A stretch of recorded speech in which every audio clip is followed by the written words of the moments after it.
গোপালগঞ্জ যেন আজ এক জ্বলন্ত একটি উপত্যকায় পরিণত হয়েছিল।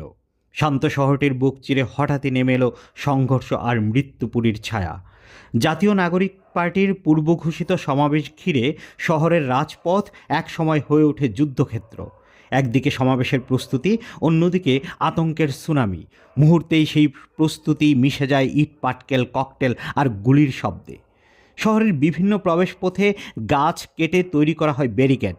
ভাঙ্গা তোরণ, ছেঁড়া ফেস্টুন যেন বলে দিচ্ছে এখানে ছিল প্রতিরোধ।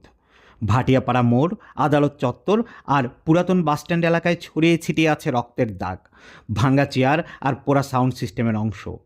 নাগরিকদের নির্ধারিত কর্মসূচিতে বাধা দেওয়ার অভিযোগে জড়ায় স্থানীয় আওয়ামী লীগ, যুবলীগ ও ছাত্রলীগের নেতাকর্মীরা। প্রথমে কথা কাটাকাটি দিয়ে শুরু হলেও পরে তার রূপ নেয় ইট পাটকেল নিক্ষেপে, আর কিছুক্ষণের মধ্যেই শুরু হয় গুলি বিনিময়। রাস্তায় লুটিয়ে পড়ে 4টি দেহ, তাজা রক্তে ভিজে ওঠে মুজিবের শহর।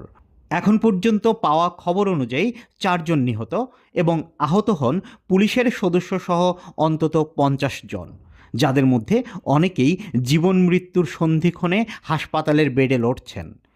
পরিস্থিতি নিয়ন্ত্রণ আনতে শহরে নামানো হয় সেনাবাহিনী ও বিজিবি। সন্ধ্যা নামতেই গোটা শহরে জারি করা হয় কারফিউ। বন্ধ দোকানপাট, থেমে গেছে যান চলাচল। মানুষ নিরাপত্তাহীনতায় গৃহবন্দী।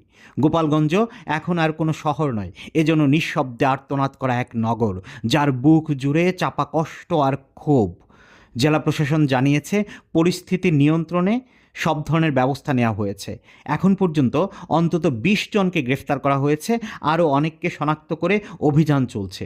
অপরদিকে এনসিপি নেতারা দাবি করছেন এটা পূর্ব পরিকল্পিত হামলা।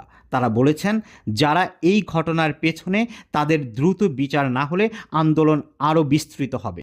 এ ঘটনায় শুধু গোপালগঞ্জ নয়, গোটা দেশ থমকে গেছে। নাগরিকদের কণ্ঠে এখন একটাই প্রশ্ন, এভাবে কি মানুষ মত প্রকাশের অধিকার হারাবে?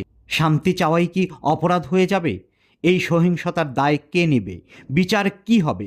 নাকি রক্তমাখা স্মৃতিগুলোও চাপা পড়ে যাবে আরেকটি কালো পৃষ্ঠার নিচে? Desk news, Suman Salauddin, Zero TV.